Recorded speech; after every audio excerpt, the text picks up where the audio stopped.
Hi, Mónica Fernandes with Evolution Essentials. In this video, I'm talking to my good friend and realtor, Julie Etter, on how to handle stress when you're a buyer or seller during a pandemic in 2020. Stick around till the end so you can grab my free gift.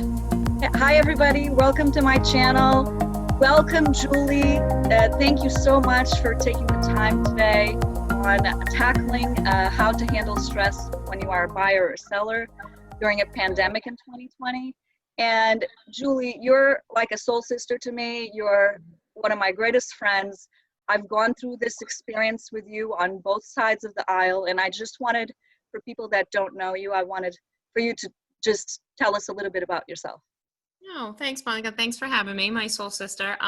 So my name is Julie Etter. I own a real estate brokerage of Berkshire Hathaway in Rentham, Mass.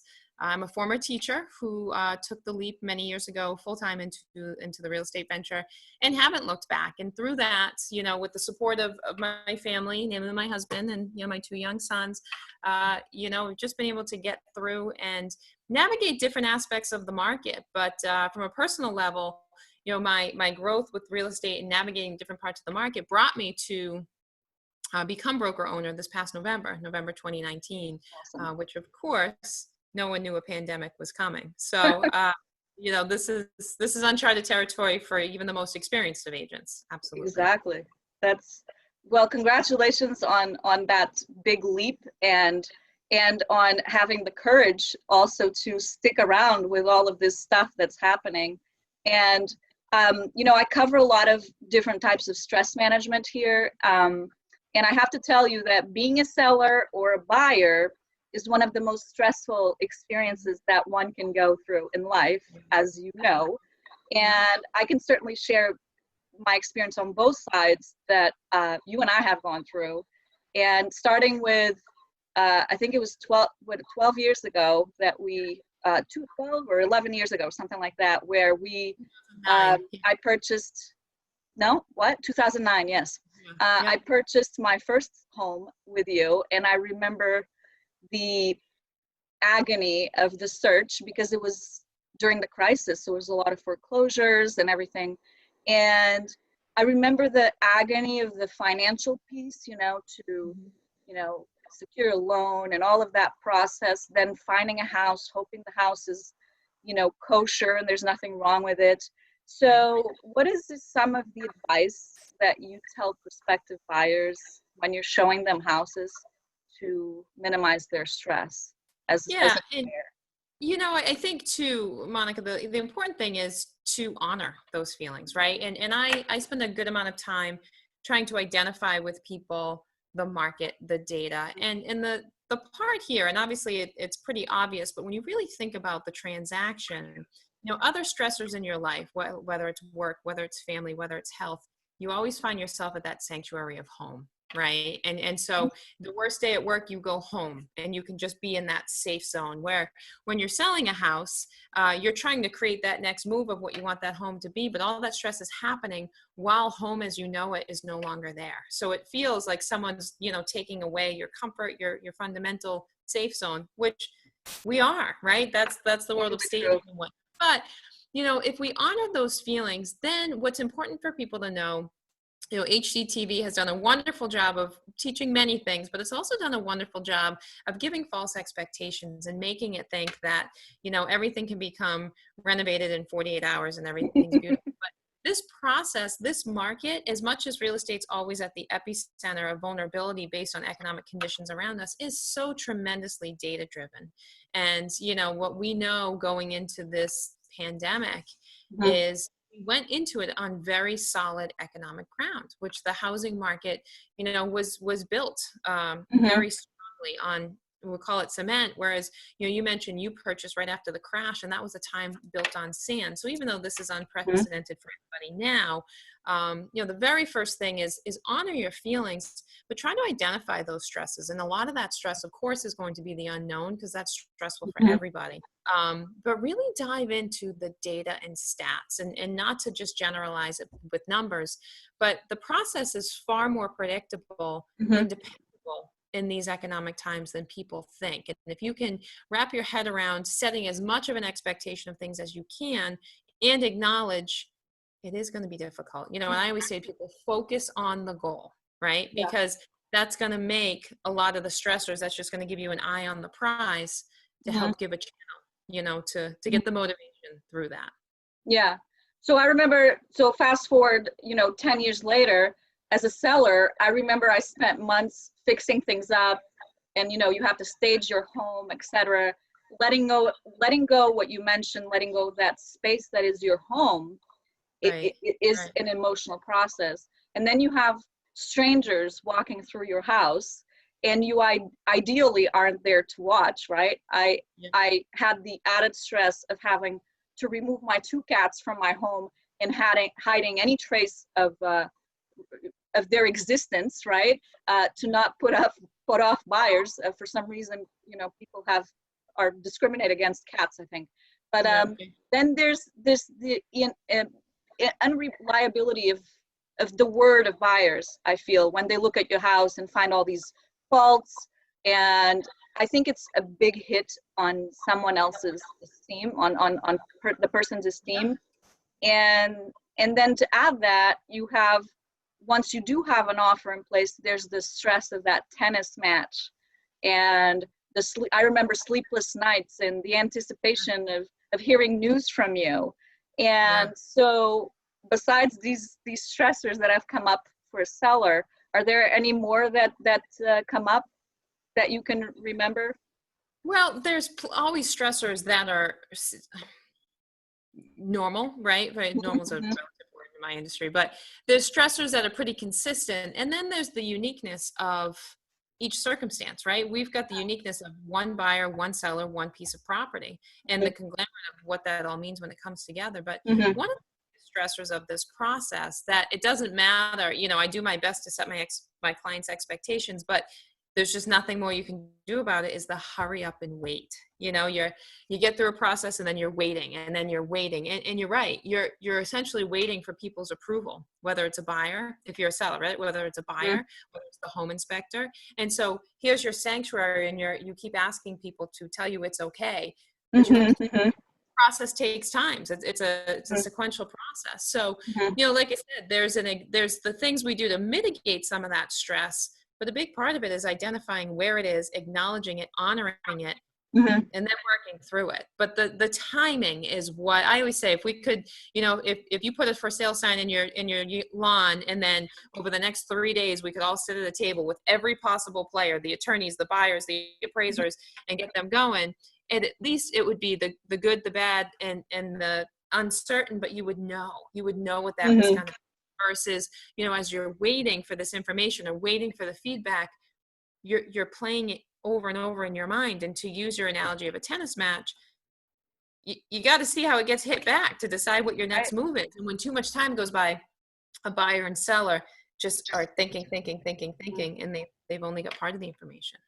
And then, also I remember in this case, in this second time around, I remember the you feel deflated when an offer falls through because that person either didn't qualify or their word is not very reliable, as we remember. But you just feel like, my home is just not good enough. You have that feeling that things could always be better if had I done this or had I done that. There's always that second guessing.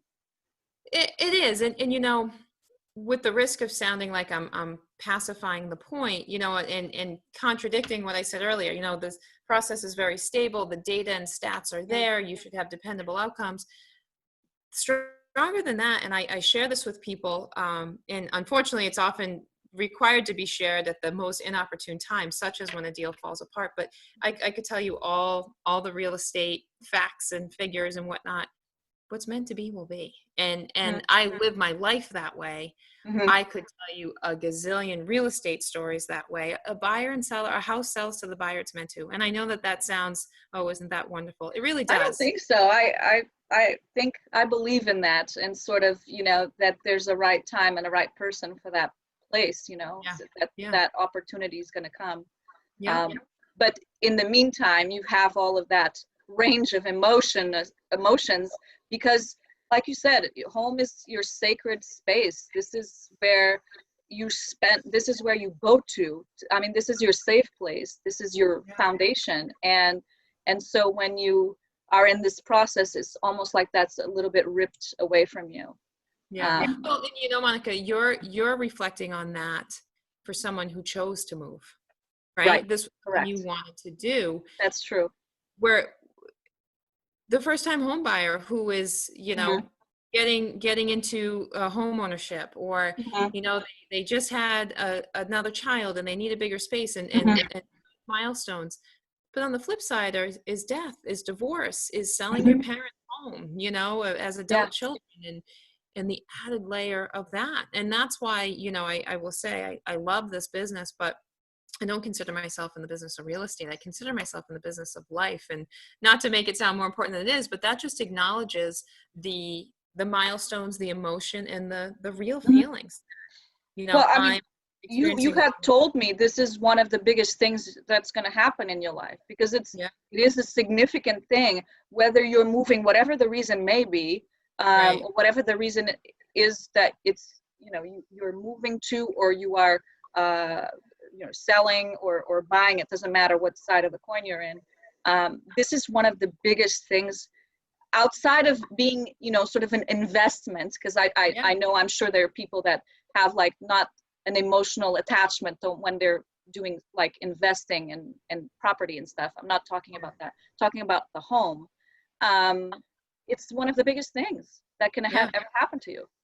Well, and you're in the dichotomy of making sure the investment makes sense, but that it's one you like. You know, not only do you want to be able to afford it and feel like the work needed reflects the price and whatnot, is it a place that you want to make your sanctuary?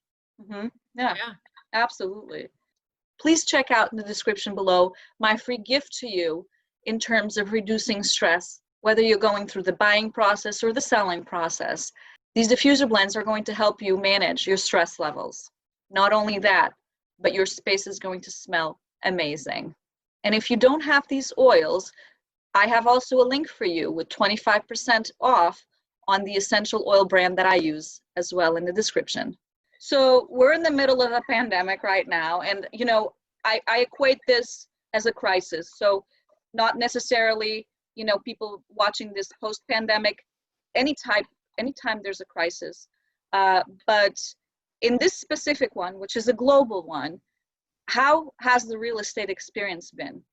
Yeah, so, you know, certainly there's going to be different answers for that based on different markets. But just to comment on my local market, you know, and that's really Southeastern Mass and Rhode Island. What that would say is in terms of COVID, the real estate lens is that COVID is over, and not by the way we do things. Certainly people are masked, people are gloved. There's some obvious concern about people going through your house. So we're taking extra precautions, which, you know, in hindsight are great anyway. You should have been doing this all this time with the cleanliness and wiping down and whatnot. Absolutely. With our market, you know, what a lot of the things that people don't acknowledge is that we're at an inventory shortage, but you use the word crisis. We're in an inventory crisis. And what that's caused around here is, you know, a hot market for sellers, right? So we're seeing multiple offers. But what was clear to me in the initial shutdowns and whatnot in mid-March to say mid-April was anytime there was any sort of shutdown or challenge to our process moving, there was amendment legislation that was enacted to make sure we could still keep going, because, you know, economically, with real estate and financial institutions still in play, it really carries a lot through. And, you know, the forecast from the lead economists and professionals nationwide at the beginning was very encouraging, but no one knew what to think. And now they're looking at real estate as potentially, call it a stabilizer, you know, for the economy to pull it out. You know, it was anticipated that about 90% of people would go back to work. And when the stock market crashed during it, it surprised a lot of people to hear that only about 50% of our country invest in the stock market. But what that's done now is it's actually caused a lot of people to move. Unfortunately for some, it's because of job loss, right? But I say locally, more so, it's, you know, the the young adults who are recently entered the workforce, were living in the city, came home to mom and dad's house to work remotely, and are now not going back to the city. Okay. People who lived in condos and said, I don't want to be in such close quarters. Mhm. People who said, well, now I definitely need a spot, because even though, we're back in our phases in Massachusetts, there are plenty of companies who they're not bringing people back, Mhm. pandemic or no pandemic. They've just changed their working Mhm. setup. So people are saying, I need home space to have a legitimate home office, not just the occasional laptop Right. at the kitchen table, legitimate home office. And then there's just as many people who are almost of this emotional mindset, like, you know what? We've always wanted the beach house. We've always wanted the bigger house. You just never know what can happen. So carpe freaking diem. And Right. so is putting them there. And when you've got interest rates below 3%, the investment side is encouraging people to do so. Please subscribe to my channel right here and hit the notification bell so you can be notified when a new video comes out. Yeah, that was going to be my next thing. So you're finding that people are, it's an opportunity because of their situation, but do you find that they're more stressed out about this because of the pandemic going on? Yeah, because it's added another layer, right? Because now, again, you have people coming through your house, and even though we take the best of precautions, it's still, of course, Mhm. nerve-wracking. During the time in the beginning, we, as much as, when I represent the seller, we've got to do our due diligence to qualify a buyer. But now it was, hey, what does your buyer do for work, right? Because is their job likely to be here? If they were in the restaurant industry, Mhm. Right. that's something to think about. So making some analysis that we were or were not qualified to do, and that was all surrounded by the unknown. And I do think if we are going to head for another shutdown, I'm optimistic, at least in my industry, it's with the confidence that, one, it will keep moving and the government will support us to do so, but two, we will find ways to modify, and if there is a shutdown, it won't be forever. It can't be, Right. and so again, the economic conditions going into this was very supportive of us. Mhm. But the economic conditions coming out are leaning largely on what the real estate market's doing. And so, I'm still surprised. Obviously, you're always, submerged in your own world. And my world is very heavily real estate. So it does, admittedly surprise me when people say, geez, are people moving? Is market still going? And we're like, it's crazy busy. People are absolutely moving for positive or negative reasons. But Mhm. population trends, economic conditions, we don't see that changing Mhm. for a Okay. while. You mentioned cleanliness and the sort of new normal of going into homes and everything. I remember cleaning all the time before I had showings or open houses or anything like that. I was extremely, that added probably more nervousness to me because I wanted everything to not have any spots of anything. And I always had like my diffusers on with my essential oils to make the house smell good and everything. But it was funny when I came down here, the going into the buyer experience, you would be surprised. I don't know how it is now. I'm hoping that they are following those guidelines and of the cleanliness that you are talking about, because I went into so many houses that were disgusting, and it wasn't as bad as when we were in 2008 and looking at houses, and we had some interesting experiences there, I remember, with cleanliness. But this is, this was pre-pandemic, and so I would think that cleanliness should be a standard. It should be a normal. You would want your home to be nice if you are either buying or selling. You're looking at a home that's clean, has a good appeal, or if Yeah, you're and it's not uncommon that my clients will say to me, geez, I had to do all this work to sell and the people I'm buying for didn't. Like, Julie, how come we had to do it? But that's what translates into higher pricing and time of market. But, what you're talking about is the approach as a seller for the cleaning before.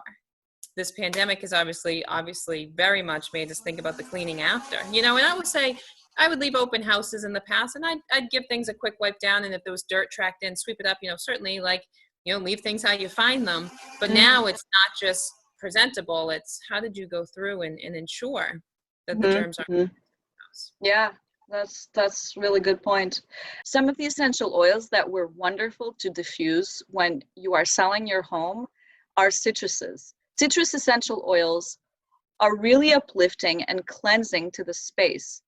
Not only they cleanse the air, but they really uplift the mood. And that's a great feeling when you have people walking in your space. Do you think, I think you've kind of answered this, but do you think that that real estate is going to crash in the immediate future because of the pandemic?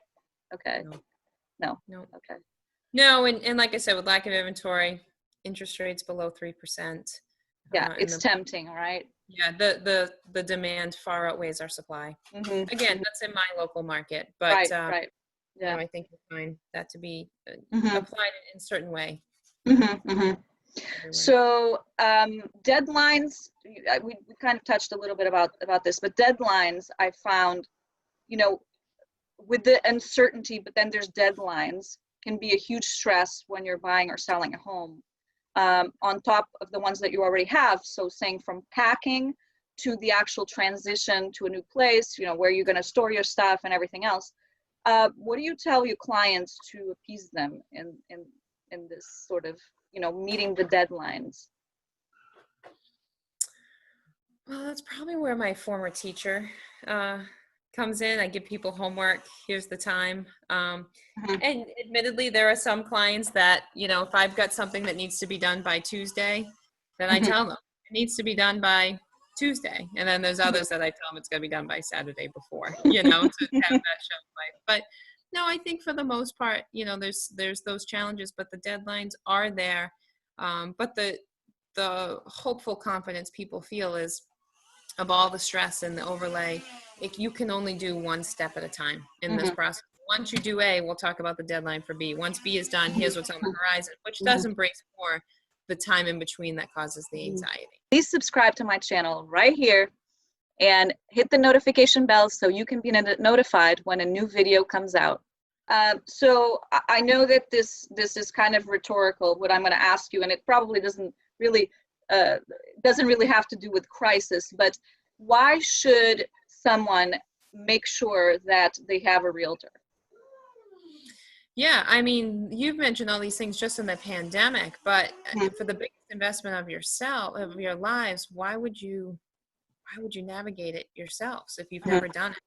And you know, I always say, if you think hiring a professional is expensive, try hiring an amateur. I mean, there's so many things to think about in general, never mind through how a global pandemic is going to affect and how you're protected, right? You go in, if you lose your job, are you protected the same if it's COVID or non-COVID, right? What's your mortgage capacity? How does that go? How do you evaluate these homes? And in our market, we're seeing so many offers. How do you navigate those? Your highest offer isn't your best offer. There's so many aspects to this that it just amazes me why something to this magnitude you wouldn't have someone who knows, you know, to walk you through that. Yeah, you're preaching to the choir, but I'm thinking about the people that have never gone through the real estate experience and may think, oh, you know, I don't need an agent. And I do agree with you. Yeah, you do. You have no idea what this is like. No clue. And it's not just about the knowledge of the market and the region and all of that stuff. It's also the process, the logistics, you know, paperwork, all of that stuff none of that is for the average person. And, you know, one thing that it would be difficult for me to articulate or even quantify is we talk so much about the emotional stress, and what a lot of people don't realize is your agent filters out a tremendous amount of it. There's that, you don't need to know every little detail if it's not part of the big picture in trying to just keep you focused on the price. So if it's that stressful with what you're embracing, never mind the stress that the agent's taking off your plate, you know. That is true. Check out my video right here on the 5 ways to use essential oils for stress relief during a pandemic. So, okay, so going on that same line, if someone is wanting to buy or sell a house to reduce stress levels, how far ahead of time should their process be? Are there specific things that they should prepare for? Yeah, and that process should be as soon as you know, even if you know you're far away. And the reason being is because there's plenty of meetings and research and homework we can do to make you feel, if you're a year out, if you're a week out, to make you feel like you're exposed to the process and done some research and homework to feel as comfortable and confident as possible.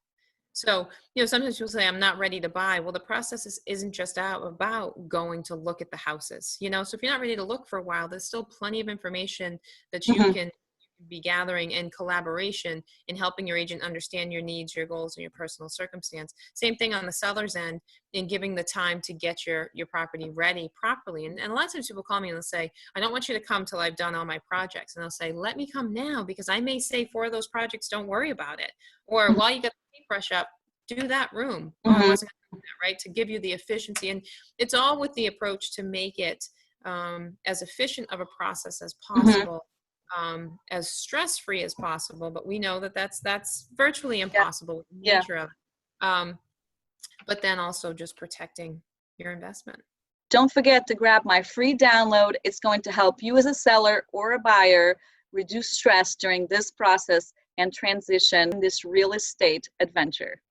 So, for example, let's just say, I remember one of the questions you said as a seller, because I was, when I was looking at selling my house, and from that first conversation to actually starting to prepare, it was a while. It wasn't, for me, it wasn't like I needed to do that like overnight. But I remember you asking me, where are you going?